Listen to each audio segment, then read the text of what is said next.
What is this? तुम्हारे शौहर की कारनामे। तो अगर जो मुस्तफ़ा है वो हमारी इस दुनिया की सारी सहूलतें मिलनी चाहिए। हमारी पीठ पे छुरा घोंपा है उसने। अब्बा मैं इस घर की डील कर चुका हूँ। नई कंपनी को दुनिया की ना ख्याल रखते हो मेरा, बेताज बादशाह बनाने की सलाहियत रखता है। मेरी दवाइयों का, मेरे खाने का।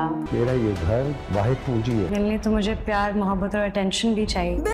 जी तो नाज़रीन, कभी मैं कभी तुम के आने वाले एपिसोड में हम देखेंगे कि अदील अपने आप को बहुत ज़हीन और शातिर शख्स समझता है, लेकिन अब उसका बुरा वक्त शुरू होने वाला है।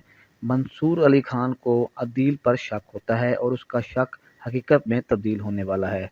अदील के पीछे एक लड़की को लगाया जाता है और अदील इसके प्यार में फंस जाता है, और जैसे ही मारक को ये मौका मिलता है वो अदील के लैपटॉप से सारा डाटा चुरा लेती है और उनके पास अदील के ख़िलाफ़ सबूत भी आ जाते हैं।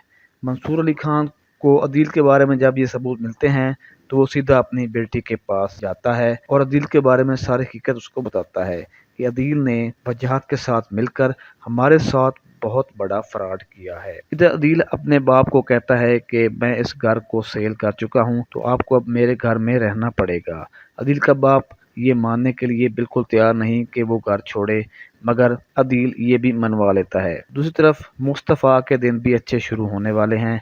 मुस्तफ़ा को एक नई जॉब मिलती है गेमिंग कंपनी में, और मुस्तफ़ा का मालिक इसके काम से बहुत ज़्यादा खुश होता है और इस तरह उसकी सैलरी भी ज़्यादा हो जाती है और उसकी बीवी भी इससे बहुत ज़्यादा खुश होती है।